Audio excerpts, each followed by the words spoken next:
अनुच्छेद 54 राष्ट्रपति का निर्वाचन और निर्वाचन कोटे से संबंधित अगर बात करते हैं तो यहाँ इसका जो मूलभूत स्वरूप जो है उसमें एक समस्या आ जाती है कि आनुपातिक प्रतिनिधित्व की जो प्रणाली है वो हमेशा बहुसदस्यीय क्षेत्रों के लिए होती है। जैसे कक्षा प्रतिनिधियों का चुनाव होता है, 84 बच्चे कक्षा में 20 पर 1 होने से 84 बच्चों को 5 प्रतिनिधि चुनने हैं, तो उसमें से निर्वाचक कोटे का मतलब एक फिक्स होता है, जितने प्रतिनिधि हों उनमें 1 जोड़ के बढ़ा दिया जाता है और टोटल वोट्स में उनका भाग देने पर जोड़कर जो 1 आता है तो वहां पर उसका निर्वाचक कोटा फिक्स कर देते हैं कि जो सबसे प्रथम वरीयता में जो इतने वोट ले आएगा वो व्यक्ति विजय मान लिया जाएगा। तो यहां तो ये बात है, लेकिन भारत का राष्ट्रपति की पद एक है, उस एक पद के लिए किया जाना है। तब इस व्यवस्था में थोड़ा सा परिवर्तन करते हुए और 1974 में एक स्पष्ट किया गया। कब किया गया? 1974। अब देखिएगा, राष्ट्रपति का निर्वाचन कोटा नहीं होता है, वो आनुपातिक प्रतिनिधित्व के सिस्टम में होता है। 1974 और कौन से? राष्ट्रपति, उपराष्ट्रपति, राष्ट्रपति, उपराष्ट्रपति निर्वाचन नियम है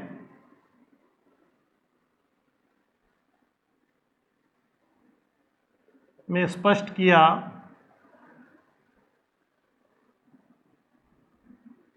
कि कोटा प्राप्त करने या ज्ञात करने की जरूरत नहीं। तो यह संशोधन कर दिया गया कि 1974 में कि राष्ट्रपति के चुनाव में किसी प्रकार का कोटा प्राप्त करने की आवश्यकता नहीं है। अब देखिए, जिन मतपत्रों के बैलेट पेपर जो है मतपत्र, कई मतपत्र खाली छोड़ देते हैं, कई मतपत्र क्या करते हैं? खाली छोड़ देते हैं, जिनमें वरीयता का उल्लेख नहीं है, वरीयता उल्लेख नहीं है। ऐसे मतपत्रों को क्या कहा जाता है? ऐसे मतपत्रों को कहा जाता है निष्शेषित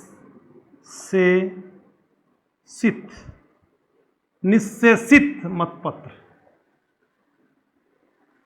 निष्शेषित मतपत्र इन मतपत्रों को कहा जाता है जिनमें वरीयताएं दी होती हैं, उन्हें क्या कहते हैं?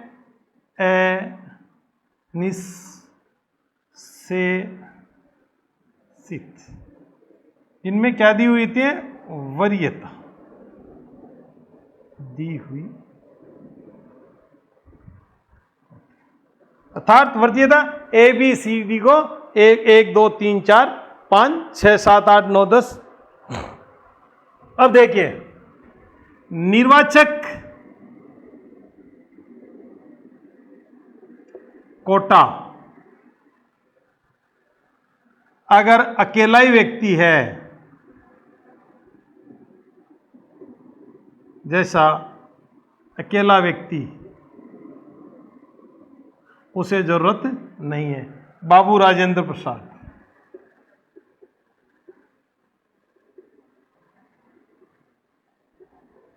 और फिर रेड्डी साहब जो निर्विरोध निर्वाचित होते हैं।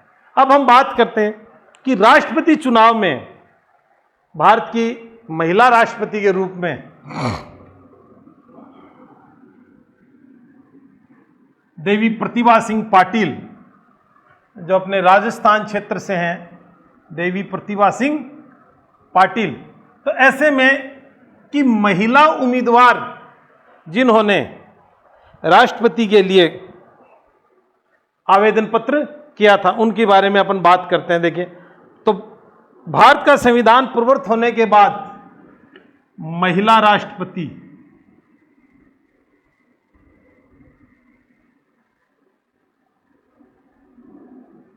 निर्वाचित हुई। ये प्रश्न क्या है पूछे जाते हैं। पहला, देवी प्रतिभा सिंह। देवी प्रतिभा सिंह भारत की प्रथम महिला राष्ट्रपति है जो कब जीती थी? 25 जुलाई 2007 को जीती थी। कब? 25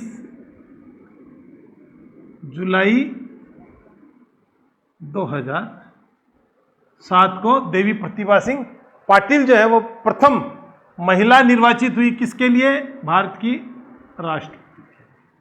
कब से? जब से संविधान लागू हुआ तब से।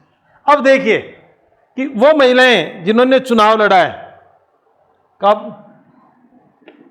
पहली महिला है श्रीमती कृष्णा चटर्जी। श्रीमती कृष्णा चटर्जी, ये डेटा है भाई, ये थोड़ा देखना पड़ेगा। श्रीमती कृष्णा चटर्जी। और कब लड़ा था उन्होंने? एक पहला चुनाव 1952 में लड़ा था। और इन्हें जो वोट मिले थे वो वोट कितने थे? 533 वोट इन्हें कितने मिलते हैं? 533। उसके बाद में देखो मनोहर, श्रीमती मनोहर होलकर, श्रीमती मनोहर होलकर, ये चौथे चुनाव की बात है। ये चौथे चुनाव की बात है। और इन्होंने 1967, और साहब इनके वोट कितने आए थे? 00। तो यहां ये हो सकता है कि राष्ट्रपति चुनाव में महिला प्रतिनिधि या महिला उम्मीदवार जिसको एक भी मत प्राप्त नहीं हुआ था, श्रीमती मनोहर होलकर, जिसने चौथे राष्ट्रपति चुनाव में भाग लिया था। उसके बाद में देखिए तीसरी है फूलचरण, श्रीमती फूलचरण कौर। श्रीमती फूल मतलब जनता पार्टी के शासन के बाद में ही राष्ट्रपति के चुनाव के थोड़ा थोड़ा इंटरेस्ट बढ़ा है। इसमें 5वें चुनाव में 1969 में इन्होंने चुनाव लड़ा, श्रीमती फूलचरण कौर ने। और इनको वोट कितने मिले? 940 वोट मिले। अब साहब तीसरी ये हो गई। चौथी उम्मीदवार, और चौथी उम्मीदवार के रूप में नाम आता है लक्ष्मी सहगल, श्रीमती लक्ष्मी सहगल। और ये जो लक्ष्मी सहगल है ये INA, आजाद हिंद फौज, इंडियन नेशनल आर्मी, उसकी कैप्टन रही है श्रीमती लक्ष्मी सहगल। और इन्होंने राष्ट्रपति के किस चुनाव के लिए? 12वें चुनाव के लिए चुनाव लड़ा था 2002 में। कब लड़ा था? 2002 में। और इन्होंने वोट कितने प्राप्त किए थे? 10,07,366 मत मिले थे। इन्हें 10,07,366 मत मिले थे श्रीमती लक्ष्मी सहगल को। और पांचवी है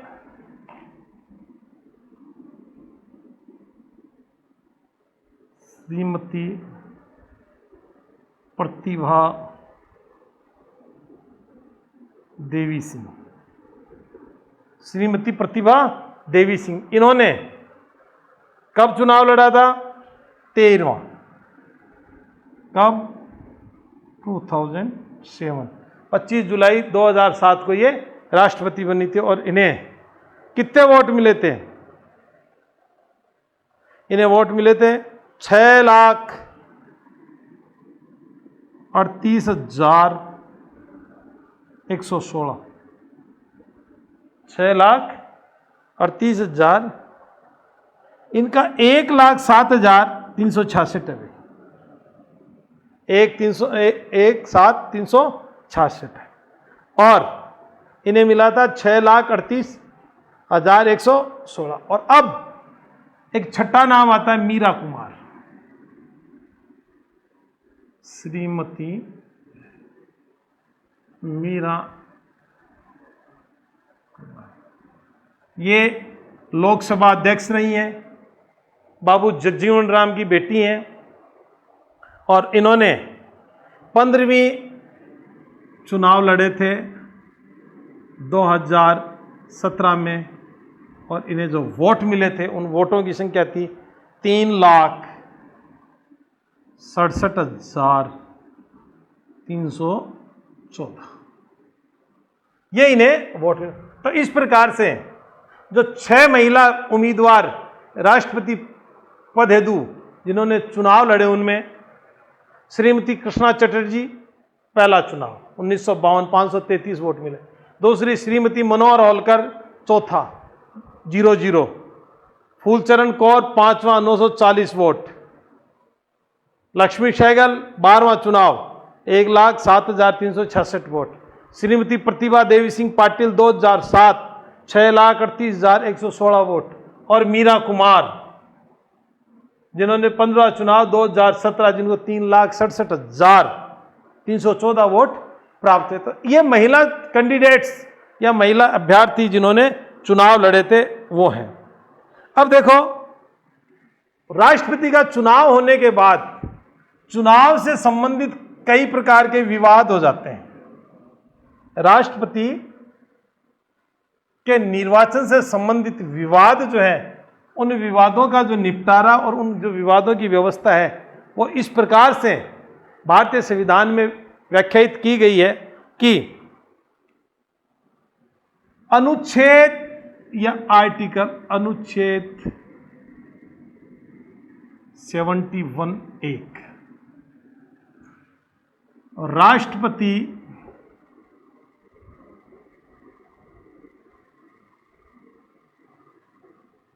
के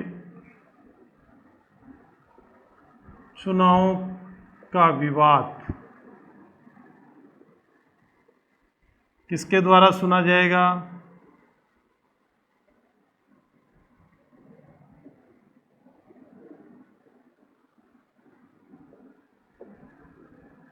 ये लो साहब, राष्ट्रपति पद से संबंधित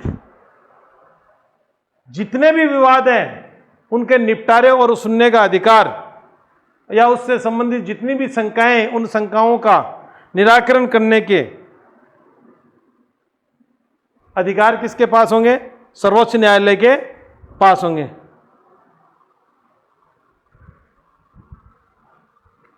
अब इसमें आपत्ति कौन लगाएगा? जो निर्वाचन में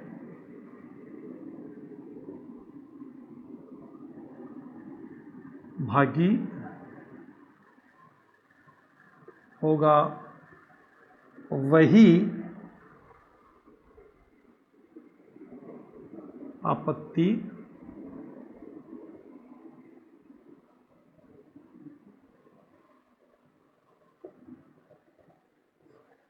जो निर्वाचन में शामिल होगा, वोट देने वाला या उम्मीदवार। अब वोट देने वालों में कितने लोगों के साथ एक साथ पिटीशन होगी तब उस पर सुनाई होगी, लेकिन जो निर्वाचन में भागी होगा, मतलब चुनाव में खड़ा होगा, वही व्यक्ति इस बात को स्पष्ट करेगा। देखिए किसका मुद्दा? एन.वी. खरे बनाम भारतीय निर्वाचन आयोग का जो मुद्दा है, उस मुद्दे में इसकी बात कही गई है। ये मुद्दा है 1955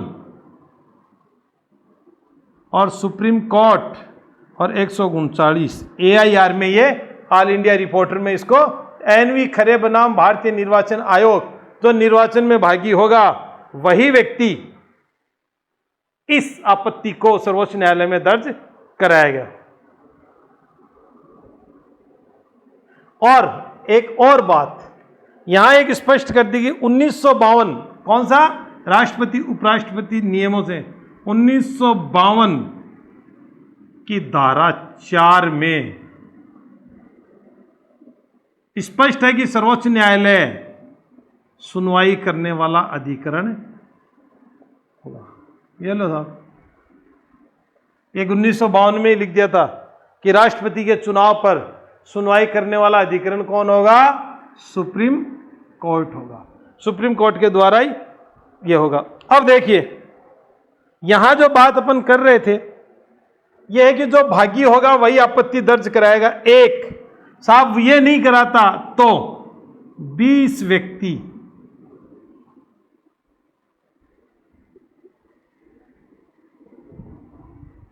वोटिंग अथॉरिटी जिन्होंने वोट कास्ट किया है, उन्होंने वोट कास्ट किया है, वो एक साथ प्रार्थना पत्र दे सकते हैं। दो शर्त हो गई, या तो चुनाव में खड़े हो या फिर आपके साथ 20 व्यक्ति होने चाहिए जो ये कहते हों कि साहब विचार करो इस पर, तब जाके सुप्रीम कोर्ट करता है। और एक समय की मर्यादा है 30 दिन के अंदर, चुनाव होने के 30 दिन के अंदर। ये नहीं हो गया कि चुनाव हो गए आप घर पे बैठे हो, नहीं, चुनाव होने के 30 दिन के अंदर अंदर ही आपको सर्वोच्च न्यायालय में अपनी शिकायत है उसको दर्ज कराना पड़ेगा, जिसको सर्वोच्च न्यायालय एक अधिकरण के रूप में उस पर निर्धारण करेगा। अनुच्छेद भारतीय संविधान के 71(1) के अनुसार कि राष्ट्रपति से संबंधित विवादों का निपटारा सर्वोच्च न्यायालय के द्वारा ही किया जाएगा, ऐसा स्पष्ट रूप से उल्लेख किया गया। और 1952 के उन नियमों में भी उल्लेख किया गया है और यह कहा गया है कि सर्वोच्च न्यायालय ही राष्ट्रपति के चुनाव से संबंधित विवादों का निपटारा करने वाला अधिकरण होगा। अब देखिए, प्रकाश सिंह बादल, अन्य बनाम भारत संघ, एक नाम है लंगड़ी बतख। लंगड़ी बतख,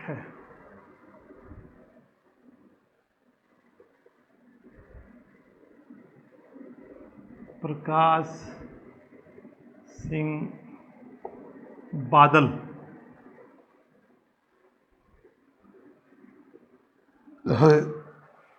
ये पंजाब के मुख्यमंत्री भी रहे। और यहां पर क्या था कि उस समय 5 राज्यों में चुनाव पर रोक लगा दी गई थी और इन 5 राज्यों के चुनाव के सदस्यों के बनाई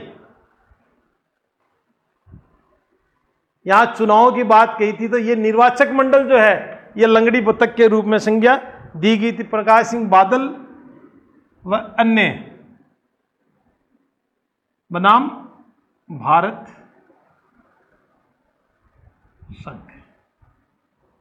तो ये कहा गया कि भाई भारत संघ कैसे मान सकते हो? राष्ट्रपति का निर्वाचक मंडल जिसमें पंजाब का प्रतिनिधि नहीं है, आंध्रा का प्रतिनिधि नहीं है, ठीक है, राजस्थान का प्रतिनिधि नहीं है, एक सदस्य जिनके चुनाव पर उच्च न्यायालय ने रोक लगा रखी है, ऐसी स्थिति में इसको क्या कहा गया था? लंगड़ी बतख वाला, डक लेम, लेम डक का निर्वाचक मंडल कहा गया था। चलिए अब राष्ट्रपति की पदावधि की बात करेंगे। राष्ट्रपति की पदावधि कि उसकी पदावधि भारतीय संविधान के किस अनुच्छेद में दी गई है? अनुच्छेद 56 किससे संबंधित है? पदावधि।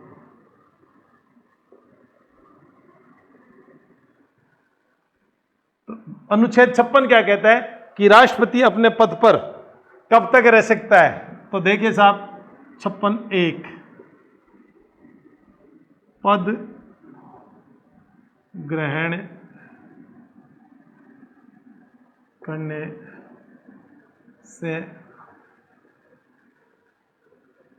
5 वर्ष। यह स्पष्ट है कि राष्ट्रपति जिस दिन पद ग्रहण करता है उस पद ग्रहण करने से वह अगले 5 वर्ष तक अपने पद पर बना रहेगा, बशर्ते कि इस बीच ऐसी कोई घटना ना हो जाए। तो जई उपराष्ट्रपति को त्याग पत्र देता है और उपराष्ट्रपति को त्याग पत्र देने के साथ ही उपराष्ट्रपति तुरंत प्रभाव से लोकसभा अध्यक्ष को इसकी सूचना देता है कि साहब, राष्ट्रपति जी ने अपना त्याग पत्र मेरे हाथों में सौंप दिया है, इस बात की आपको जानकारी होनी चाहिए। जब सदन है, इसलिए जब सदन चल रहा है, सत्र चल रहा है तब, और इसलिए नहीं तो राज्यसभा जो है वो परमानेंट सदन रहता है, इसलिए उपराष्ट्रपति को त्याग पत्र दिया जाता है। फिर आगे देखिए बात कि जाकिर हुसैन की मृत्यु के समय, मैं इसको मिटा देता हूं, तो यहां एक नया कॉन्सेप्ट और आ जाता है। जाकिर हुसैन, डॉक्टर जाकिर हुसैन की मृत्यु के समय क्या हुआ, उपराष्ट्रपति वीवी गिरी, वराह वेंकट गिरी, वीवी गिरी और साहब वराह वेंकट गिरी जो थे, जिन्होंने कार्यभार मतलब कार्यकारी राष्ट्रपति के पद पर थे। अब कार्यकारी राष्ट्रपति के पद पर थे, उन्होंने उपराष्ट्रपति होते हुए अपना इस्तीफा, उन्होंने उपराष्ट्रपति थे, राष्ट्रपति के पद पर कार्य कर रहे थे और इस्तीफा राष्ट्रपति को संबोधित किया। तब महान न्यायवादी के परामर्श से, यहां बहुत शानदार बात है, देखिए, वी गिरी क्या थे, उपराष्ट्रपति,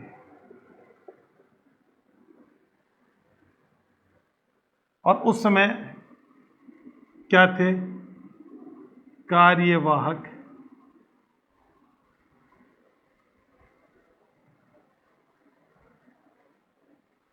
राष्ट्रपति। अब इन कार्यवाहक राष्ट्रपति थे, तो इस समय इन्होंने किस पद से इस्तीफा दिया,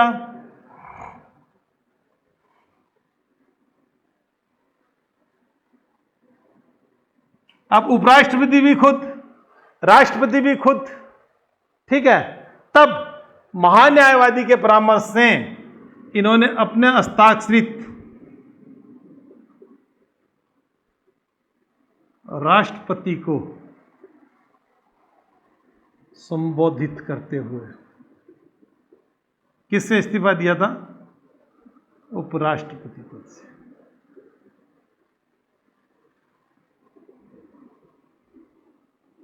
तो महान्यायवादी के परामर्श से उपराष्ट्रपति ने अपने पद से इस्तीफा राष्ट्रपति को संबोधित करते हुए दिया था, जबकि राष्ट्रपति पद पर स्वयं उस समय कार्यवाहक राष्ट्रपति थे।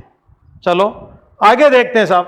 56(2) राष्ट्रपति पुनर्निर्वाचन का प्रार्थ होगा, पुनर्निर्वाचन का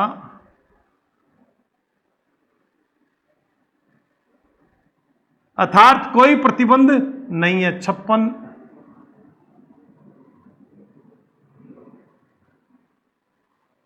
अधिकारी, दोबारा कोई प्रतिबंध नहीं है, दोबारा प्रतिबंध नहीं है। राष्ट्रपति चुनाव लड़ सकता है और वो जीतने का उसके पास है, तो वो राष्ट्रपति जीत भी सकता है। राजेंद्र प्रसाद 2 कार्यकाल के लिए राष्ट्रपति बनने वाले प्रथम व्यक्ति थे। प्रश्न बन सकता है, 2 कार्यकाल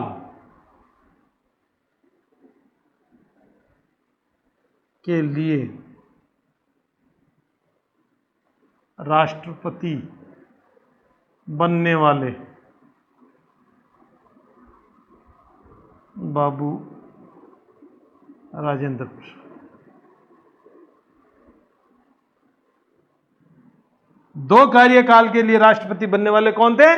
बाबू राजेंद्र प्रसाद को माना, बाबू राजेंद्र प्रसाद ही थे, मानने की जरूरत थी कहां थी। अब देखिए आगे हम बढ़ते हैं। इसकी बात जब करें तो अहर्ताएं मतलब योग्यताएं, अनुच्छेद 58, अनुच्छेद 58 क्या कहता है?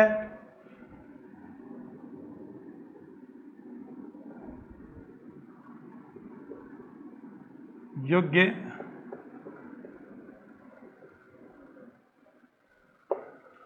कि राष्ट्रपति पद के लिए चुनाव लड़ने के लिए कौन व्यक्ति योग्य है। तो यहां बहुत स्पष्ट है, भारत का नागरिक हो, 35 वर्ष की आयु हो, लोकसभा सदस्य निर्वाचित होने की योग्यता रखता हो। तो देखिए 35 वर्ष, भारत का नागरिक, लोकसभा सदस्य।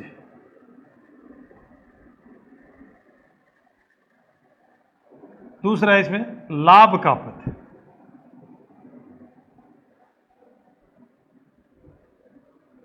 लाभ के पद से आशय क्या है?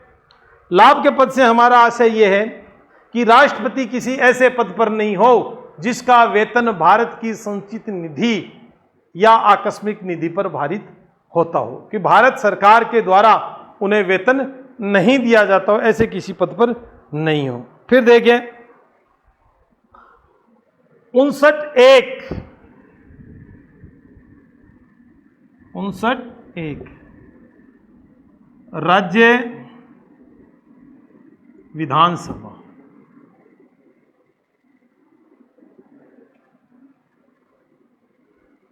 लोकसभा।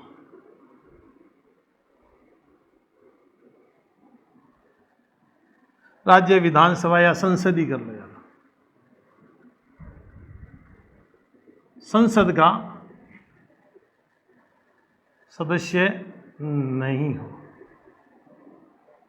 स्वतः उसकी सदस्यता समाप्त हो जाएगी राष्ट्रपति निर्वाचित होने के बाद भी। इस प्रकार से ये राष्ट्रपति का निर्वाचन अपन ने बता दिया, ये कुछ उसकी योग्यताएं। अब देखिए निवास, ये आपको हंसी आएगी, लेकिन राष्ट्रपति भवन के बारे में कुछ ऐसी बातें, कुछ ऐसे तथ्य हैं जो आपके साथ जब साझा करेंगे तो आपको ये लगेगा है मैंने तो कभी इन्हें देखा ही नहीं है, मैंने तो कभी इन्हें जाना ही नहीं। तो देखते हैं अपन, देखो निवास के बारे में बात करते हैं। उसका कुछ इतिहास है, राष्ट्रपति भवन का अपना एक इतिहास है, उसके बारे में हम बात करेंगे। तो निवास स्थान के बारे में, राष्ट्रपति का निवास स्थान जो रायसीना स्थित जिसको कहते हैं, तो राष्ट्रपति निवास का वास्तुकार कौन था? वास्तुकार, देखिए अपन बात कर रहे हैं राष्ट्रपति भवन।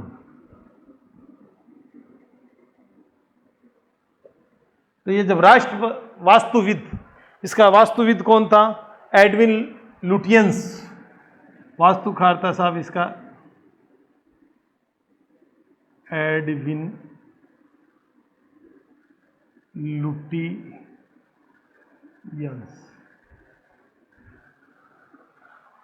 देखो ये वाइसराय के लिए बनाया गया था पहले, और इसको रायसीना पहाड़ी पर स्थित होने के कारण इसको रायसीना प्लेस भी कहते थे। इसका कौन था? एडविन लुटियंस की डिजाइन पर था। कब? 1911, 1911। 1911 में एडविन लुटियंस की डिजाइन पर इसमें दिल्ली की कब राजधानी बनाने की घोषणा की गई थी। कलकत्ता से कहाँ गई थी राजधानी? दिल्ली आ गई थी, और दिल्ली की वाइसराय के निवास के लिए बनाया गया था। और 1950 तक, 1950 तक वाइसराय किस में रहे? इसी में रहे, इसी राष्ट्रपति भवन का जो आगे चलकर नाम। तो ये कहां बना हुआ है? अभी मैंने बताया रायसीना हिल्स, रायसीना हिल्स पहाड़ी का एक छोटा सा टुकड़ा था। और ये रायसीना जो था ये गांव था, छोटा गांव था, दिल्ली का एक छोटा सा गांव था। और गांव की बात करते हैं। फिर राष्ट्रपति जो है उसके दो निवास स्थान होते हैं, एक ग्रीष्मकालीन,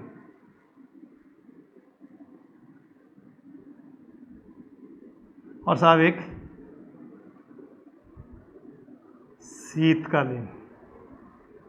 हो सकता है कई बच्चों को पता हो, और लेकिन जिनको नहीं है मेरे जैसों को पता, वो आज तो भारत का कश्मीर और भारत का जिसको कहते हैं कश्मीर ठंड के लिए जाना जाता है, जहाँ पर गर्मियों के दिनों में लोग पर्यटन के जाने जाते हैं, तो यहाँ हिमाचल प्रदेश, राष्ट्रपति का ग्रीष्मकालीन आवास कहाँ होता है?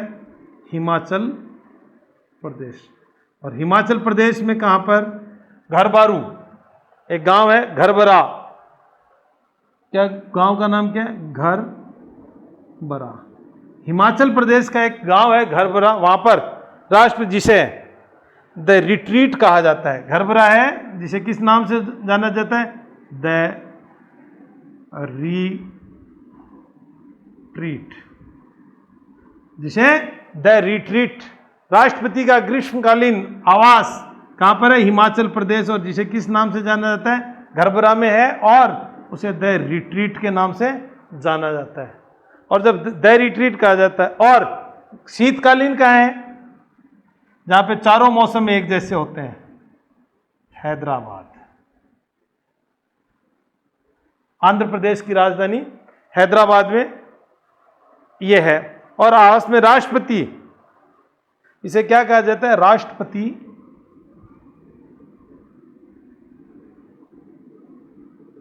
नीलियम, राष्ट्रपति नीलियम के नाम से जाना जाता है। इसे राष्ट्रपति नीलियम के नाम से जाना जाता है। और यह रेजिडेंसी हाउस के नाम से भी जाना जाता है। इसको किस नाम से बोलते हैं?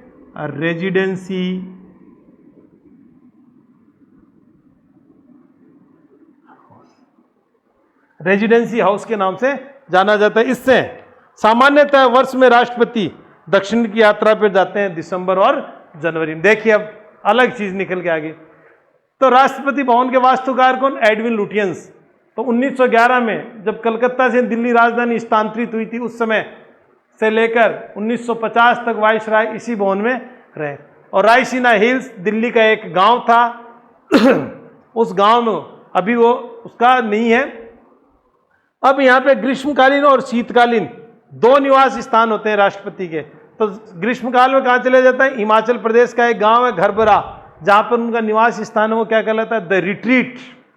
और शीतकाल में कहाँ चले जाते हैं? हैदराबाद। और हैदराबाद में क्या होता है? राष्ट्रपति नीलियम।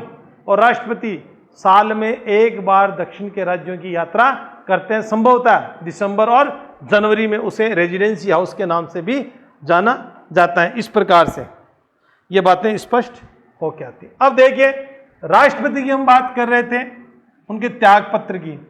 अब आती है शपथ उनका और वेतन। राष्ट्रपति की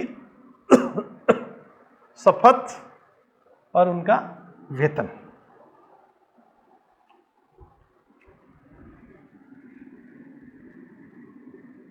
वेतन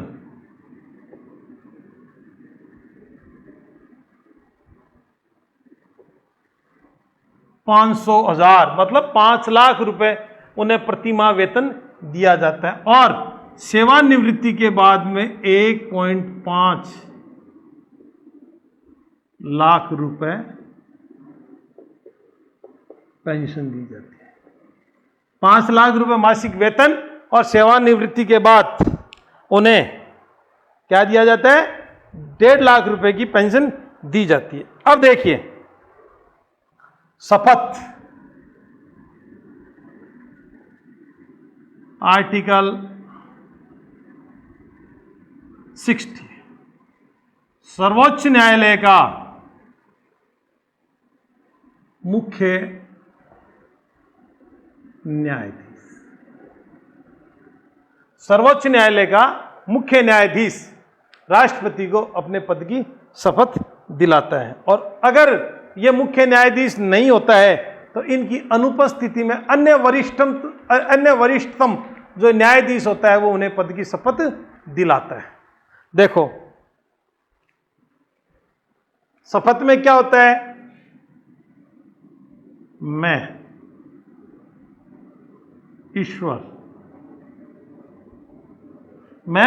ईश्वर की शपथ सत्यनिष्ठा से प्रतिज्ञान करता हूं, संविधान और विधि का परिरक्षण, संरक्षण और प्रतिरक्षण करूंगा, मैं भारत की जनता की सेवा करूंगा। किसकी सेवा करूंगा? मैं भारत की जनता की सेवा करूंगा और मैं भारत की जनता के कल्याण में निरत रहूंगा, मतलब हमेशा तत्पर रहूंगा, सदैव लगा रहूंगा। इस प्रकार की ये बात करता है किसमें? अपनी शपथ में। तो अनुच्छेद 60 सर्वोच्च न्यायालय का मुख्य न्यायाधीश उन्हें शपथ दिलाता है और सर्वोच्च न्यायालय का मुख्य न्यायाधीश जब नहीं होता है तो अन्य वरिष्ठतम न्यायाधीश इन्हें अपने पद की शपथ दिलाता है। इतनी बातों के बाद हम राष्ट्रपति की जो वस्तु स्थिति है, उसकी शक्तियां हैं, उसके विशेषाधिकार हैं, उनके बारे में नेक्स्ट जो भी वीडियो अपना आएगा नेक्स्ट क्लास में हम बात करेंगे। तब तक के लिए इजाज़त दीजिए। धन्यवाद।